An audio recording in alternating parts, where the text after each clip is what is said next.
As part of the global 16 days of activism, I had a chance to sit down with Sal Naseem. Sal is an award-winning civil servant. He is a best-selling author and a leading voice on fairness and inclusion. Sal and I took the chance to talk about the role of men in ending violence against women and girls.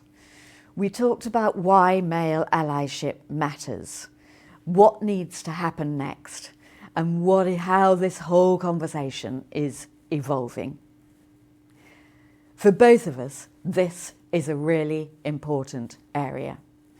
For me personally, it has mattered for all of my working life, but also particularly in this role as Police and Crime Commissioner for Avon and Somerset, and with my national responsibilities for ending violence against women and girls and supporting victims. I hope you enjoy this conversation as much as I did. It's a huge privilege, Sal, with your background, with all your experience and your award-winning work, your best-selling book.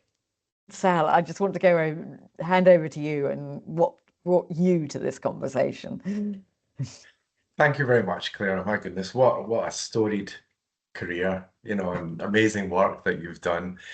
So it's just a privilege to take part in a conversation, during this month when we're focusing on those 16 days of activism, and just to bring my voice into this space, not as anything special, just as an average man having a conversation around this and trying to kind of explore a little bit around the role of men and what that might look like. Would it be helpful to describe my background a little bit, Claire? I think it would be enormously helpful. Thank you, Sal. Okay. Excuse me. So I think I'm probably best known for my time spent in the police misconduct system. So for the best part of a decade, I spent investigating police misconduct. For nearly 5 years of that, I was director for London at the Independent Office for Police Conduct and had oversight of the Met Police at a time when it's fair to say it came under historic levels of scrutiny, and I dealt with some of the most tragic cases concerning misconduct, corruption, but also male violence against women and girls. I'll try not to use the names of, the women that were involved, but anything that you've read about the Met Police over the past, in the recent years, I dealt with all of those cases, all of those tragedies, and everything in between. I was the national lead on discrimination.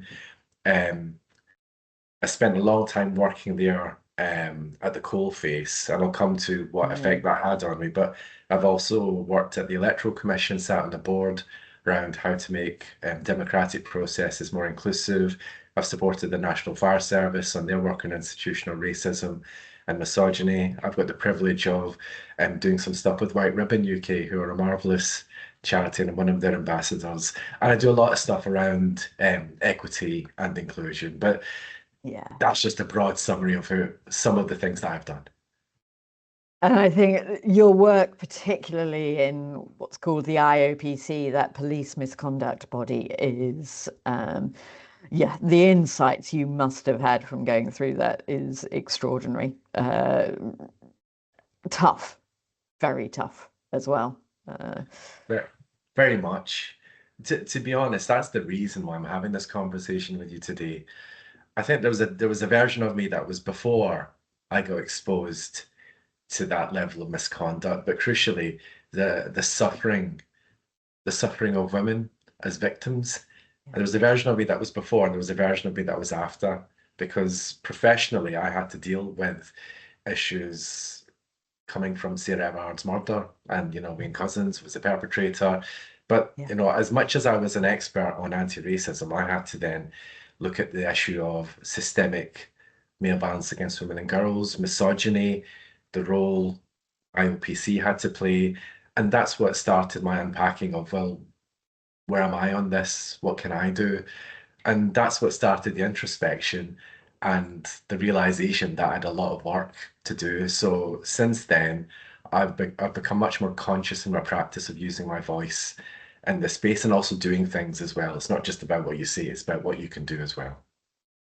which is brilliant because this is about how we obviously have to unpack the problems that we're facing, and you touched on some of those, and actually some of the things that happened in the Met, Sarah Everard being horrendous, but actually we saw intersectionality, as it's called, because it wasn't always just about the experience of women, but it was about the experience of Black women, or other, the multiplying factors that come about when there is harm for more than one personal characteristic as well. So Yeah. I imagine you were involved in some of those cases too. Yeah, absolutely. You can't mention Sarah Everard without mentioning Nicole Smallman and Reba Henry, and then, Yeah. there's a long list at that time of victims. And as you said, it's never just as simple as one issue. Even the media reporting, Yes. two tragedies, two horrific cases, bereavements, two families, who had to deal with that trauma and that bereavement.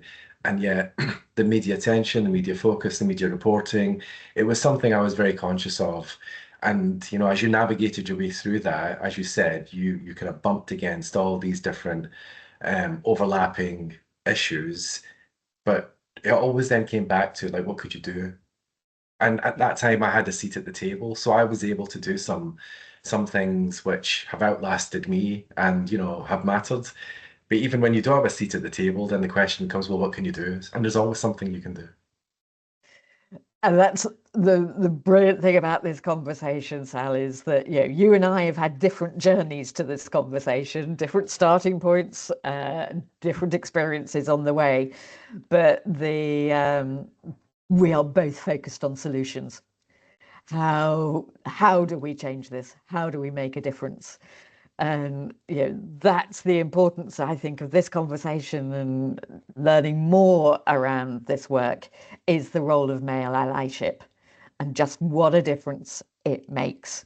The fact that we know the statistics, we know the experience, we talk about male violence against women and girls because overwhelmingly the perpetrators are men of violence against women and girls. But if we are going to get through this, if we are going to change the government's objective of halving violence against women and girls, us women aren't going to solve it alone. And we also actually need to recognize that most men aren't perpetrators. Most men aren't responsible. But we do live in a culture where there's a backdrop of misogyny. And so having men like you, Sal, step up, recognizing that and responding to it and working out how we can change the landscape we all live in to be much more equal, much more reflective of and respectful of the experience of women. I think I'd love to know a bit more about your reflections on that as well. So I think I've got two very different perspectives, and probably maybe the wrong way around. So I was, I've been one of the most senior people to have worked in the police misconduct system. Certainly one of the most high profile, Yeah, and that's just because of the time I worked in it. So I've had the gift of being able to, be involved in conversations and do work which, had a systemic impact yeah, and had national influence, and I supported national organizations around this work. But then those things are finite, and eventually you do not have a seat at the table. And then can I call myself a civilian? Maybe that's what I am. You're a civilian, so you're a man, everyday man, and you've just got your normal circle of control. And then you think, well, what can I do? But then actually, some of those opportunities are profound as well. So just from the example of sitting at the table to 3 weeks ago, I was Birmingham New Street Station, waiting for a train, cold Saturday morning. There was two young girls who'd had a night out, very excited, jumping about, and so obviously they had a good time. And I noticed a man sidle up and started to have a conversation with them. I carried on. And it became clear that their laughter was masking discomfort, and they were trying to manage him.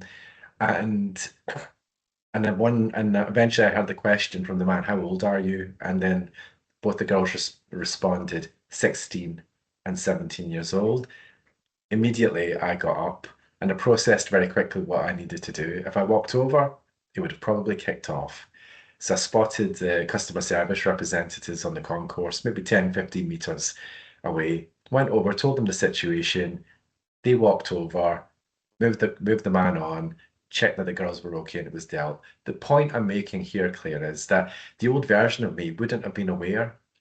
I wouldn't have been aware of that issue, how the girls were managing this 50-year-old odd man and how they were uncomfortable and all that sort of stuff. It's because you go on that path, you try and educate yourself, you try and learn more about the experiences that women consistently have to suffer. Then once your eyes are opened, you see things differently and then you have opportunities to act.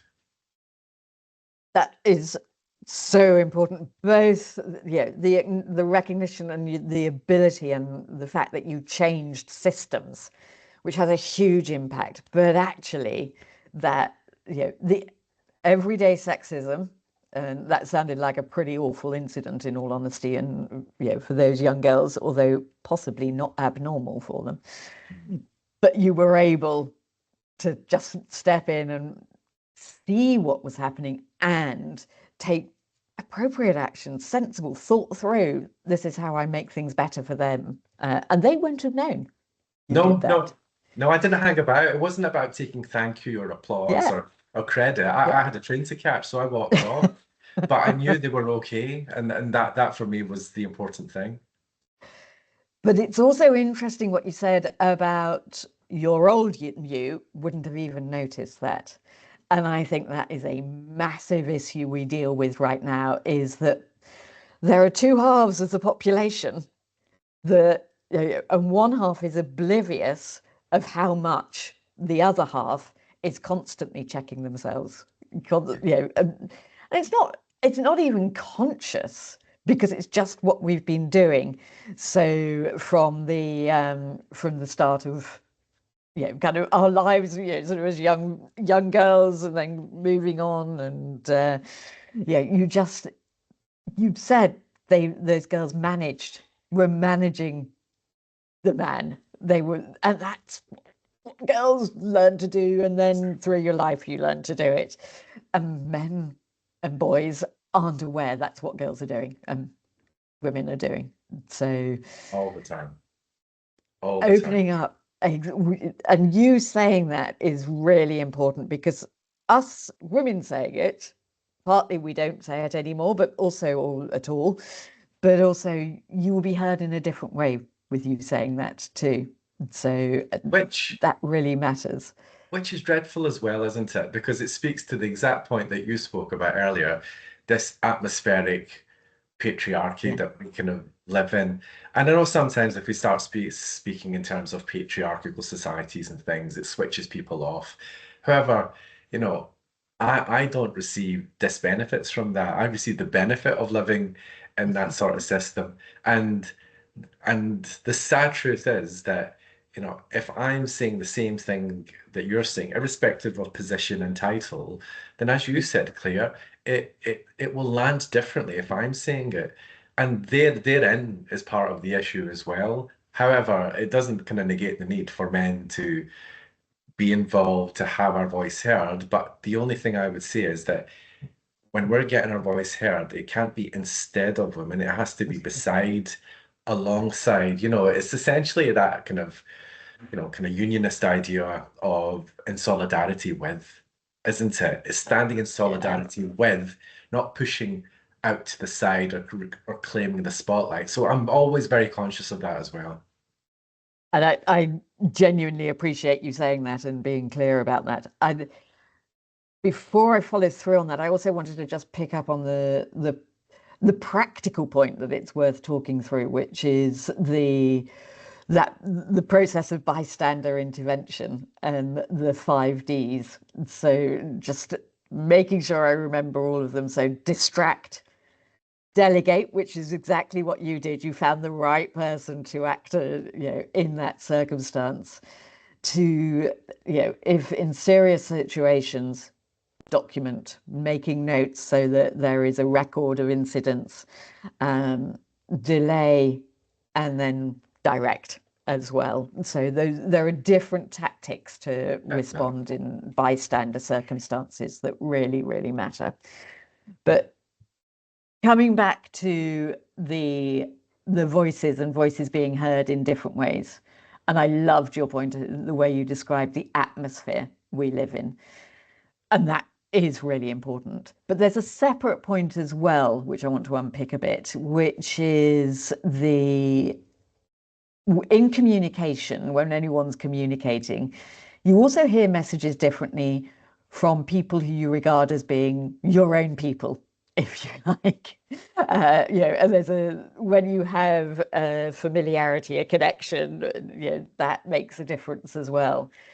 And it brings me on to something else, which is the point that we hear often the phrase toxic masculinity.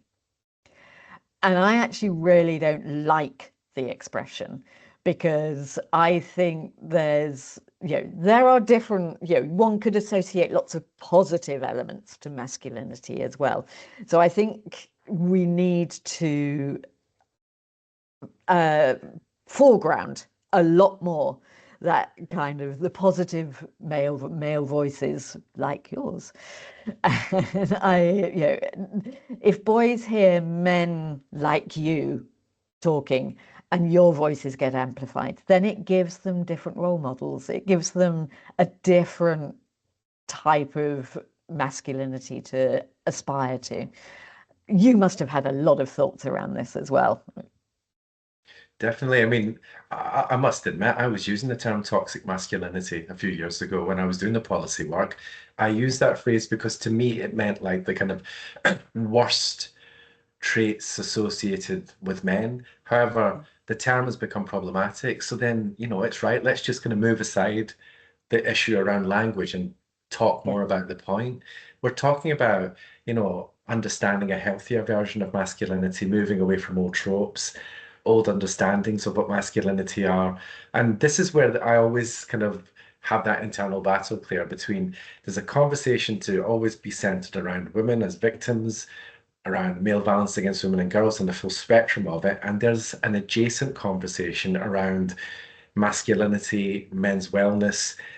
And sometimes I think one can go down a rabbit hole and end up in a different conversation. Yeah. I think they're two adjacent conversations, but I think they overlap, and they overlap because there's a need for them to overlap. So I think it's much easier to talk about what do we mean by like a healthier version of masculinity. So that's about being open about your emotions, your feelings. I come from a generation where I never did that, and it's only later in life that I've learned that it's actually okay to do that, and there's actually power to step into that sort of vulnerability, to understand, what gender equity and feminism means. It doesn't mean you're going to have less by women having more. And some of the other things, around what we mean, and you gave the example there around how men how men generally can role model this. But I think there's also something around, us older men learning from younger men who are actually much more open about their mental health, much more open Yeah. actually around gender equity. Just, if you look at some of the Demos survey of 16-year-olds, that was done by Peter Hyman, that had some really interesting findings. So it's kind of sometimes kind of portrayed that, as men of a certain age or whatever, we can act as role models. And there's definitely a space for some of that stuff, particularly high profile men and kind of aspirational industries. But there's also something around older men who might be some resistant to this idea as well, learning from the younger generation of men who are much more in tune with their feelings and much more open about their mental health, much more understanding, well, actually, no, I'm comfortable like wearing this, it doesn't wearing this doesn't make me less of a man. Unpacking some of those emotions. So I think I'm much more open to kind of flipping it around and being humble enough to know that actually there's some stuff that, the next generation including my kids, does better than me. And I've got to kind of look at that and see, well, how can I do some more of that? And that's yeah, really, really good point around that. You know, the positive elements of our younger generation, you know, the cultural difference they're making, the recognition and the understanding and learning from them. And nowhere does that come more starkly than in the world of online and tech and the conversations that are happening. Because you know, I used to regard myself as being quite tech savvy and being able to do things a long time ago. My first work was as a secretary, and I was constantly much more advanced. You know, this is going back to the world of word processors. God help us. But I was really interested in the tech stuff. Now, dear God, I'm a dinosaur. And you know, when we talk about regulating platforms and all of this, you know, earlier this week there's a lot of coverage on what's happening in Australia and about children, teenagers not being allowed access to 11 platforms. But you look at the coverage of that, and yes, it's Meta, it's Facebook, it's TikTok, I think, and other platforms, but didn't touch gaming. You know, the worlds that our young people are on, if we as older people start looking, right, how can we regulate this? How can we address where these harms are happening? Then we're going to be perpetually on catch up, and especially so if we are not having the conversation with young people and how they, you know, what's showing up in their worlds on this. So I think there's the question about learning from them, the question about understanding, but also we have to accept the reality that we are also seeing divergence between our boys and our girls on attitudes around consent, on attitudes around what a healthy relationship looks like. You know, the government are now talking about banning strangulation in pornography, and that is because our boys are seeing that. And there's somehow some normalization of extreme behaviors in, you know, the fact that they're seeing pornography to start with, but some of what they are seeing anyway being so destructive of having healthy relationships. So yes to the parallel conversations, yes to the recognizing our needs of our boys and our men as well. But we've also got to have conversations that bring together and bring understanding together and respect for each other together as well. And again, you know, this is something that I know you'll be aware of and you're thinking about too. You know, we kind of approach that systems thinking side of it. So if I bring it Yeah. back to the point you've made, Claire, I think it's really important to where is the space for this conversation? You Yeah. know, in our busy lives, sometimes we're head down, just trying to survive, trying to put food on the table, rushing 1,000 miles an hour. And it can be difficult for all of us to have awareness of everything that's going on. Schools struggle to hold space to have some of these difficult conversations as well. Where is the space that we can properly explore some of these things as well? But then there's the kind of system thing. I looked at the Amnesty survey earlier this year, which looked at, what Gen Z women are, girls and women are suffering. I think Gen Z Yeah. counts from 13 to 28, roughly. That's the demographic. Too big a demographic, to be honest. However, there was one stat that stuck with me, which was 44% of those girls and women had been sent an unsolicited, explicit picture. Yes. Yeah. We're basically allowing right now these social media companies, this unregulated Wild West Yeah. space, to cause, untold damage to our society. But then if we focus on women and girls, the impact there was already an issue, as as you know better than me, around, you know, sexism, misogyny, the violence that we've spoken about.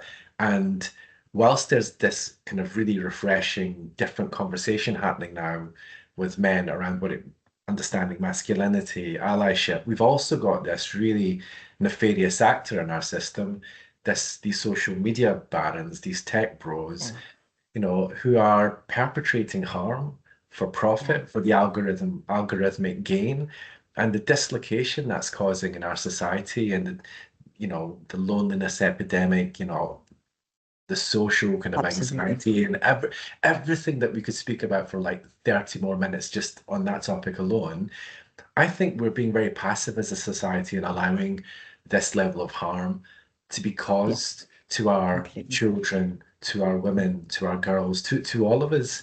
And that's just one additional external factor. But from my vantage point, all I can see is harm that is being caused, and we're not really kind of defending ourselves societally in the way that we need to. Yeah. I absolutely agree. And I do think that we will look back on this period, or future people will look back on this and think, how the hell did you allow this to happen? That such a wild west could exist, and have such an impact on our children's minds. Because we will live with the consequence of this. I know the woman I am today, so much of who I am was formed in my teenage and pre-teenage years, and the consequences of those patterns I learned at that age. So yeah, we have a duty to put much better protections in place for our young people. And as well as the platforms, it's the content that is going on those platforms. So I heard a statistic the other day, which I'm still absorbing, which is that over 90% of faked imagery is of women. And whether that's all sorts of different apps, dear God, the fact that there's nudification, or the fact that there's the sort of placing of women in certain circumstances, all of that and that over 90% of that is women is extraordinary, and it goes to some really hard facts of what the scale of the problem that we're dealing with. So, that is huge in terms of what we've got to respond to. And yes, we've got to control it. We've got the Online Safety Act now. The regulator for that is Ofcom. They are doing stuff, but it's a bit on the slow side. We need them really to step up to this. We can't have Ofcom turn into Ofwat, and the failure to regulate. And this has got to be something that's got teeth, and we have a duty to hold them to account through this as well. To push them harder, keep pushing them to be better. But yeah. I mean, I would describe the social media companies much in the way that the tobacco companies operated in the 30s, 40s, and 50s, until eventually the research and the evidence caught up, and the Yeah, regulation exactly right. eventually. So I think it's much the same. I think it's much the same point. And until there's legislative consequence and individual accountability, Yeah, it will continue. I yeah, think this is as much a national emergency. I think it's part of the national emergency actually around male violence against women and girls, because as well as not being safe in physical spaces, women and girls are not safe in online spaces. It's not me that generally yeah. kind of feels that threat. It's women and girls. So it's another side of the coin, unfortunately. Yeah, it is completely. And the online abuse can have as much of an impact as abuse in real life, Absolutely. Yeah. but also it spreads into real life. I mean, we were talking about pornography, but it's not exclusive to that. It's, the attitudes, the atmosphere, that powerful word that you used, is affected by what's online. And those influencers, and Tate is talked about a lot, but actually I think Tate is in one corner. It's a much bigger issue than Tate himself. So yeah, you've got to deal with all of that. So I'm going to loop us back to where we started, which is about, right, what are we doing about this? How do we make progress? You know, I'm in a privileged position in my role. I also lead for the Association of Police and Crime Commissioners on victims and violence against women and girls. That gives me a chance to push for change, push for legislative change at a national level. Things like, and one thing I've been focusing on is having ID verification of accounts, because so much harm comes from anonymized accounts. So you could have a system where our children only have access to ID verified accounts, and that we as adults can opt into an ID verification system and choose only to receive posts from ID verified accounts. It is one part of the jigsaw of solutions that we need to come to. But I wanted to take the opportunity to plug that. But also then, right, the solutions. How do you and I move forward to change things? How do we get more men into this conversation? I was thinking a lot about that, ahead of this conversation, because what activated me was bringing what women were suffering into my sphere of understanding, because it had been on the periphery before. As a man, I'd walked through life oblivious to a lot of the things. So I think bringing that understanding in spaces where it wasn't before, I think is really powerful. So, education obviously is an obvious place, but what about the likes of men out there in the workforce? And I think employers have a responsibility here about this creating understanding, because once you start to create understanding, men can start to build this into their kind of thinking around empathy, kind of linking it to the women in their lives, loved ones, whatever it might be. And then there's so much resource out there, Claire, in terms of like White Ribbon UK. They've got lots of stuff there around how men can help. So it's not just about thinking, what can I do? There's lots of places men can go now to actually start to unpick this safely in a safe space by themselves and think, well, what practical steps can I take in a non-judgmental way? And that's really important. It's not about blame, it's about taking ownership and responsibility. Yeah, completely. And one of the people we absolutely have to bring into this conversation is parents, or sets of people, because parents can be very fearful of stepping into the space of not feeling confident about how they have those conversations. Dear God, we used to talk about having the conversation about the birds and the bees. So we avoided using language and that kind of thing. And now with all the online sphere, as well as just that intergenerational fear or difficulty and nervousness and shame, embarrassment, all of that, we've got to find ways of bringing parents in and giving them tools, particularly fathers, giving them the ability to recognize the problem that we've been talking about, but also able to have that conversation with their boys as well. You talked about having children. How have you navigated that? Well, I've been very open about some of the things that we've been discussing in this conversation, because they've obviously seen my journey and they've seen some of the things that I've done, because it's been quite public facing.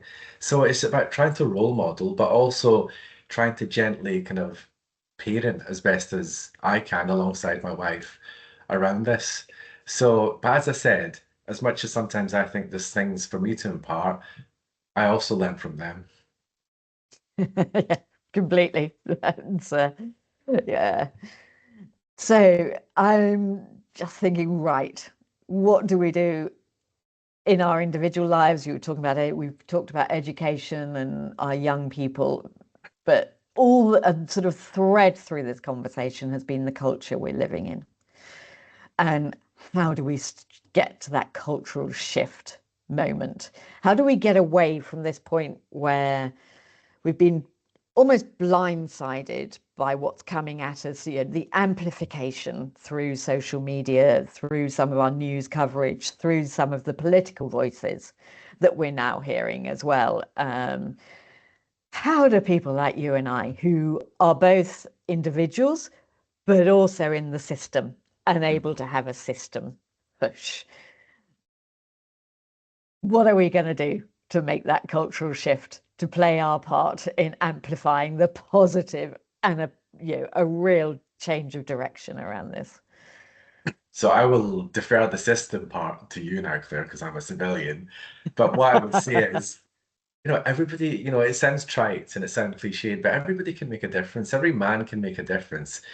So I know in the pattern of my life now, I'm very switched on.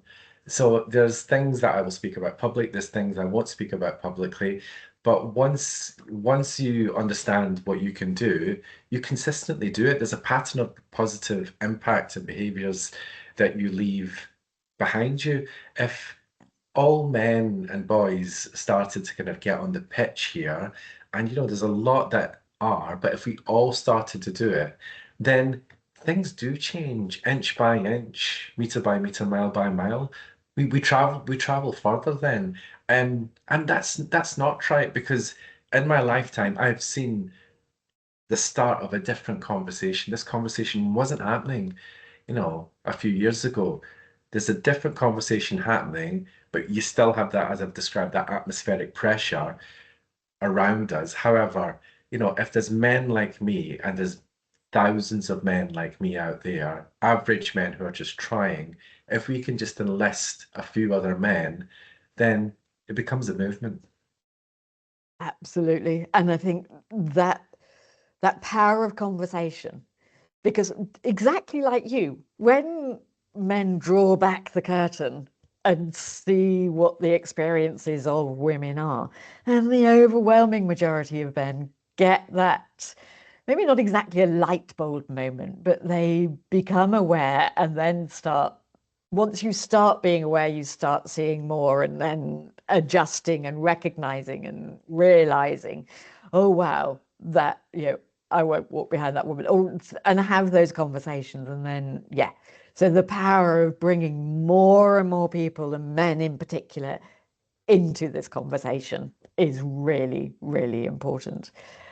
I also take your point about, yep, this is my on my shoulders as well, very much on my shoulders. And I regard myself as being enormously privileged because I do have a voice and I do have a position in which I can take advantage of to not just have powerful conversations, but also have influence.